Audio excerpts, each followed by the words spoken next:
대초에 말씀이 계시니라. 이 말씀이 하나님과 함께 계셨으니 이 말씀은 곧 하나님이시니라. 그가 대초에 하나님과 함께 계셨고 만물이 그로 말미암아 지은 바 되었으니 지은 것이 하나도 그가 없이는 된 것이 없느니라. 그 안에 생명이 있었으니 이 생명은 사람들의 빛이라. 빛이 어둠의 빛이 돼 어둠이 깨닫지 못하더라.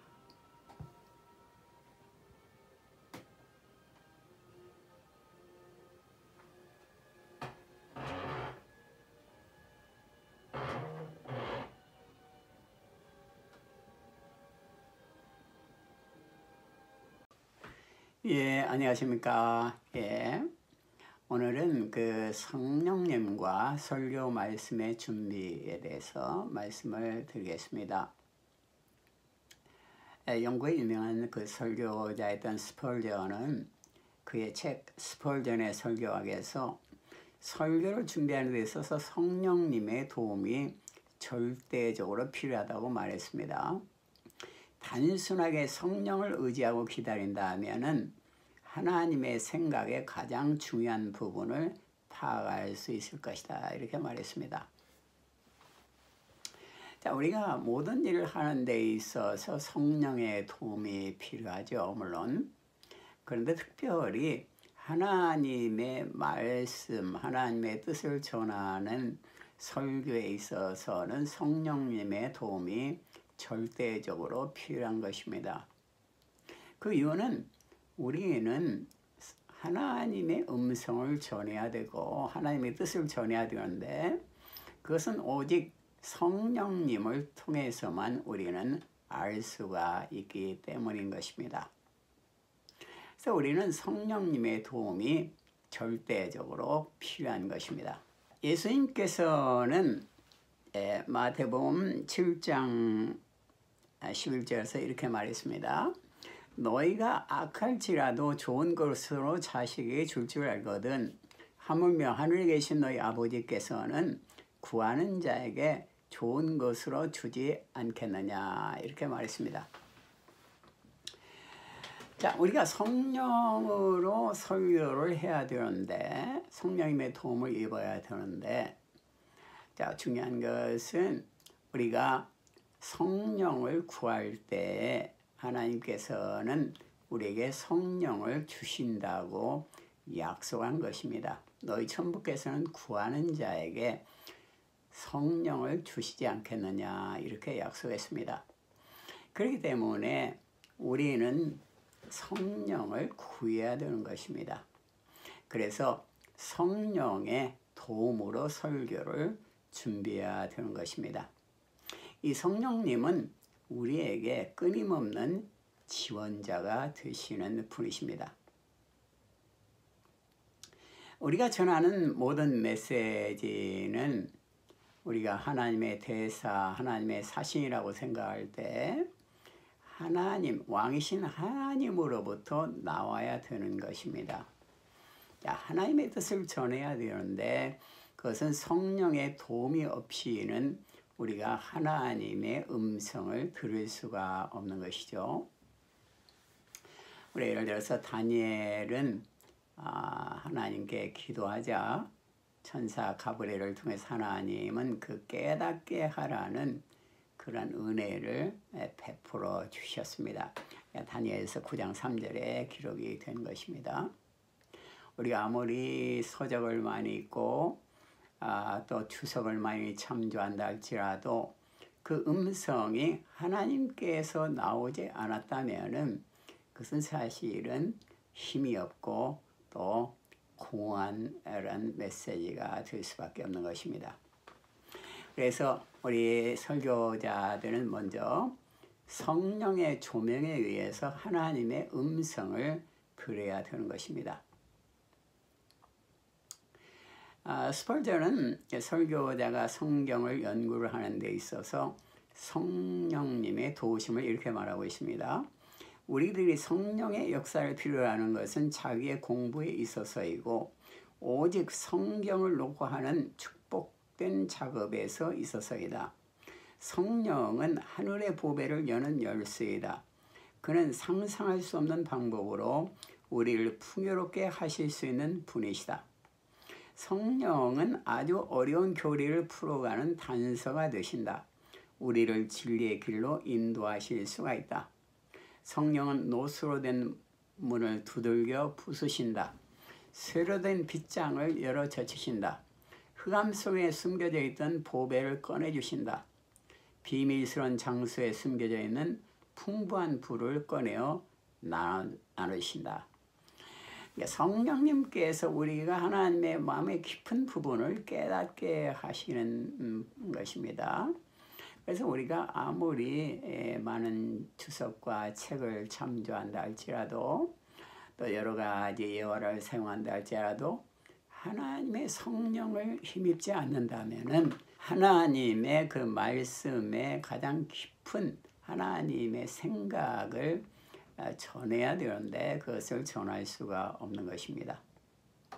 이 성령님은 예수님의 영이기 때문에 특별히 성령님은 우리로 하여금 예수님의 그 사랑과 십자가의 놀라운 신비스러운 사랑과 완전한 사랑, 모든 문제를 해결한 완전한 복음을 전하도록 성령님은 인도하시는 분이십니다.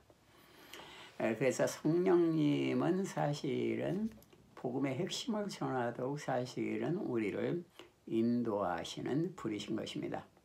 그러면 이제 성령님의 그 기름 부음은 어떻게 해서 가능한가? 이거는 이제 성령은 구하는 자에게 주신다고 그랬고 성령 충만을 받는 것은 오직 예수 그리스도를 통해서만 우리는 받을 수가 있습니다.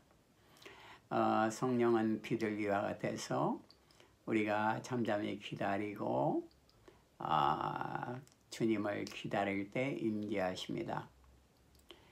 비둘기는 소란한 곳이나 어떠한 안정이 없는 곳에는 내리질 않죠. 비둘기는 잔잔하고 또 조용한 곳에 앉듯이 성령님은 우리가 하나님의 은혜를 받을 수 있는 기다림이 있을 때 그곳에 충만히 임하는 것입니다.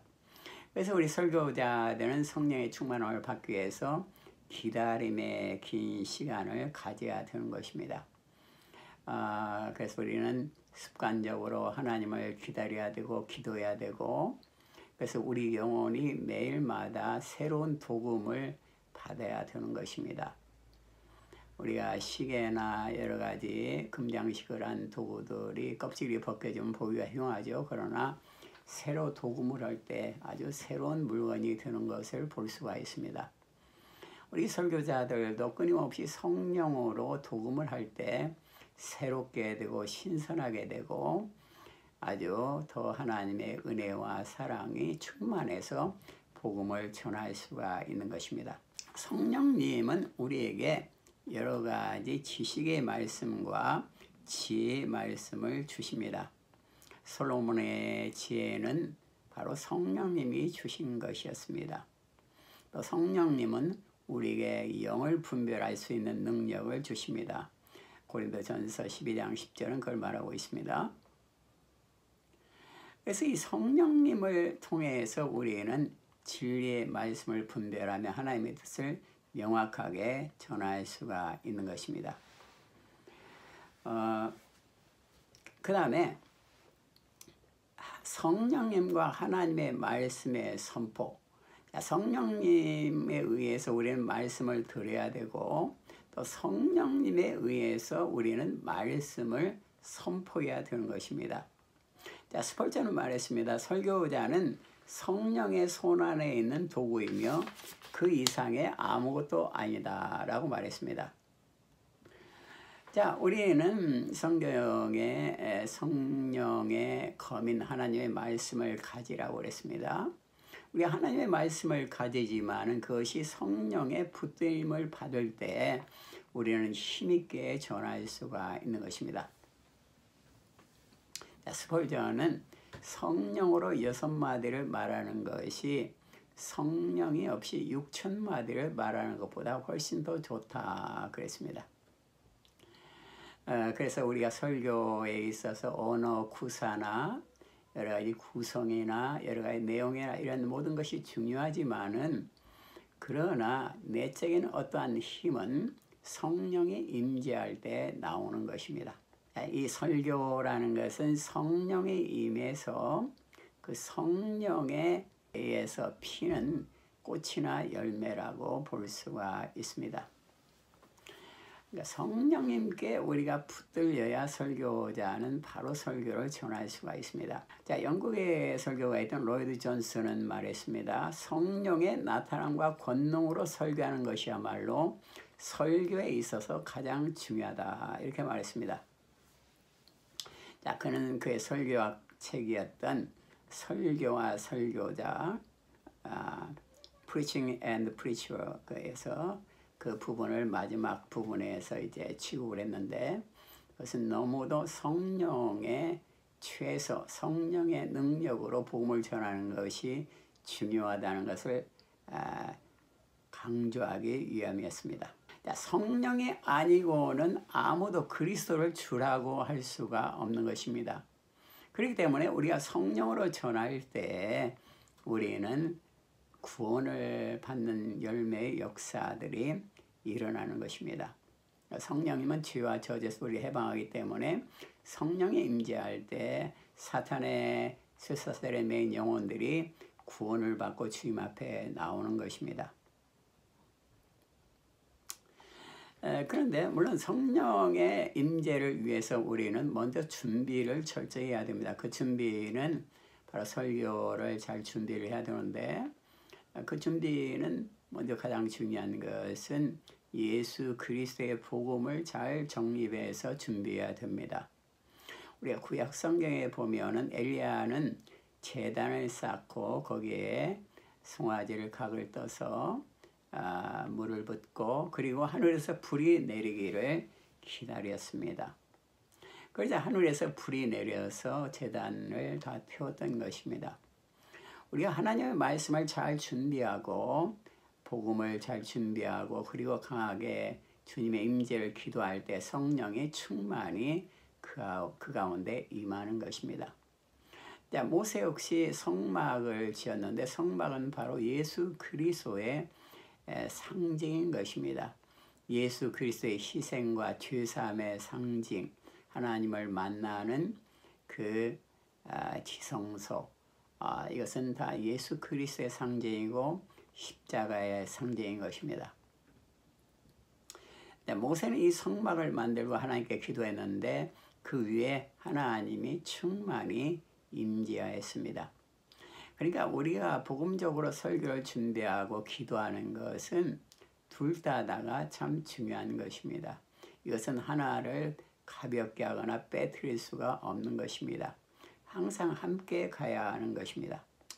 자, 우리 예수님께서는 광야에서 사탄의 유혹을 받고 또 그랬는데 성령의 충만함을 받아서 사탄의 유혹을 이겼고 그 이긴 후에는 이제 공생의 사역을 시작했습니다. 그리고 나사렛 회당에 들어가서 하나님의 영이 나에게 임하였으니 이는 가난한 자에게 복음을 전하려 함이라고 그랬습니다. 그러니까 예수님께서는 성령의 충만함을 받고 복음으로 충만함을 받고 복음을 전하기 시작한 것입니다. 또한 예수님께서는 사도행전에 보면은 오직 성령이 너에게 임하시면 너희가 권능을 받고 유다 사마리아와 땅끝까지 이르러서 나의 증인이 되라 그랬습니다. 여기서 중요한 것은 성령이 임하면은 권능을 받고 또 나의 증인이 되라, 이 두 단어인 것입니다. 성령이 임하면 나가서 예수의 증인이 되어야 되는 것입니다. 우리의 복음의 핵심은 예수를 전하는 것입니다. 그리고 그것을 위해서 성령의 충만함이 임해야 되는 것입니다.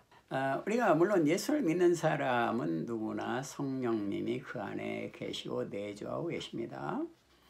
그러나 우리는 성경에 보면은 복음을 전하는 전도자들이 끊임없이 성령 충만을 위해서 기도했고 또 성령 충만을 받고 나아가서 담대히 복음을 전하는 것을 볼 수가 있습니다.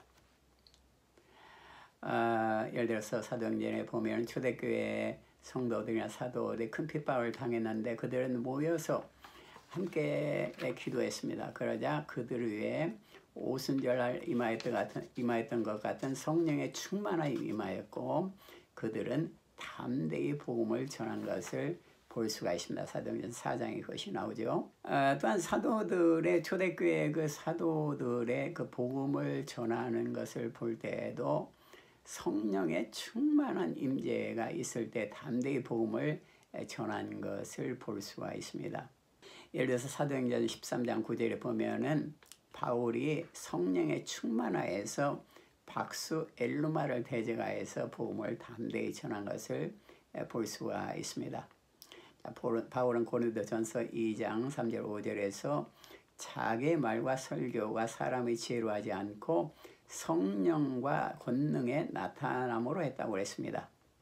그리고 그는 그리스도와 그 십자가에 못 박힌 것밖에는 아무것도 알지 않기로 했다고 했습니다. 그리고 하나님의 나라는 말에 있는 것이 아니고 능력에 있다고 했습니다. 물론 이 능력이라는 것은 단순히 어떤 파워가 아니죠. 그 능력은 바로 예수 그리스도 그 생명의 십자가의 복음이 바로 능력인 것입니다. 그 예수 그리스도의 십자가를 통해서 우리는 죄와 용서를 받고 사실은 성령의 충만함을 받고 우리는 끊임없이 기도함으로 성령의 계속적인 충만함을 입고 힘입을 수가 있는 것입니다. 그것은 예수님께서 너희가 구하는 자에게 성령을 주시지 않겠느냐고 약속했기 때문에 우리는 계속적으로 충만함을 받고 복음을 전해야 되는 것입니다.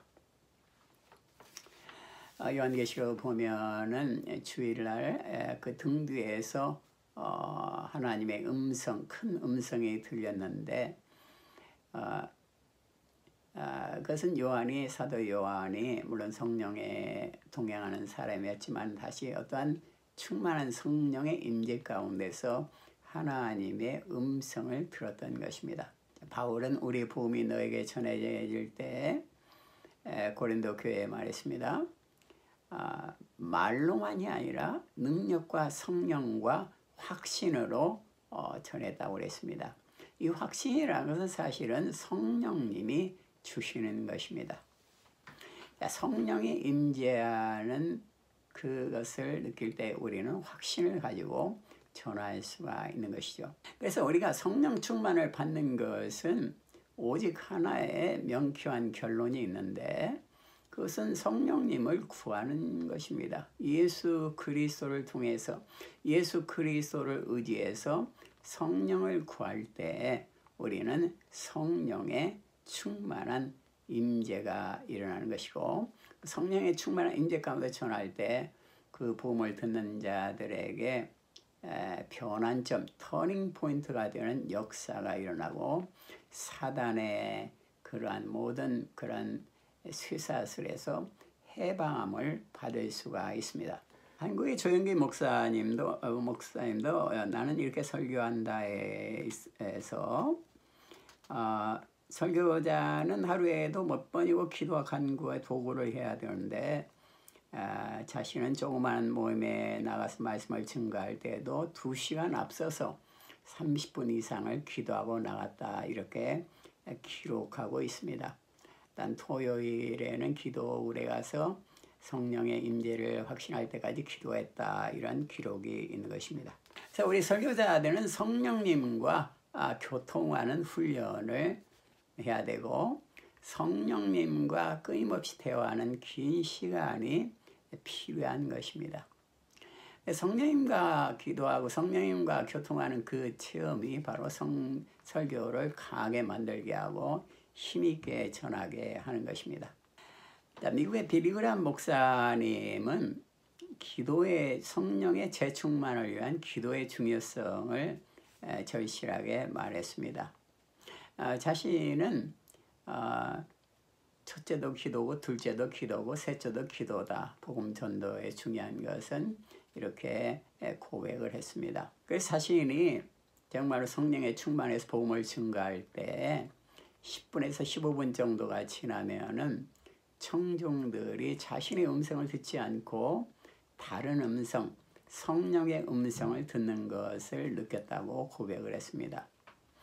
그래서 우리는 청중들이 인간의 음성이 아니라 하나님의 음성을 듣도록 하는 것이 중요하다 이겁니다. 설교자는 그리스도의 십자가에 못 박히신 것만을 드러내야 되고 그 복음을 전해야 되고 오직 성령의 나타남과 능력으로 전해야 되는 것입니다. 자, 바울은 고린도전서 2장 1절에서 5절에서 말합니다. 설교자는 그리스도와 그리스도의 십자가에 못 박힌 것을 전해야 되고 성령의 능력으로 전해야 되는 것을 말했는데, 형제들아 내가 너에게 나가 하나님의 증거를 전할 때 말과 지혜의 아름다운 것으로 아니하였나니 내가 너희 중에서 예수 그리스도와 그가 십자가에 못 박히신 것 외에는 아무것도 알지 아니하기로 작정하였습니다. 내가 너희 가운데 거할 때 약하고 두려워하고 심히 떨었노라. 내 말과 내 전도함이 설득력 있는 지혜의 말로 하지 아니하고 다만 성령의 나타남과 능력으로 하여 너희 믿음이 사람의 지혜에 있지 아니하고 다만 하나님의 능력에 있게 하려 하였노라. 고린도전서 2장 1절에서 5절입니다. 그래서 우리는 그리스도의 복음을 성령의 능력으로 전해야 된다. 이것을 우리가 알 수가 있습니다. 기도하겠습니다. 하나님 은혜를 감사합니다. 우리 그리스도의 피 흘리신 십자가의 복음을 성령의 능력으로 전할 수 있도록 도와주시옵소서. 먼저 복음을 확실하게 전할 수 있도록 인도하시오. 예수 그리스도의 피 흘린 놀라운 사랑, 완전한 사랑, 모든 것을 성취하신 이 사랑을 전하며 또한 성령의 충만한 임재 가운데 전할 수 있도록 인도하여 주시옵소서. 주여 감사를 드립니다. 예수님 이름으로 기도드립니다. 아멘. 예, 감사합니다. 할렐루야.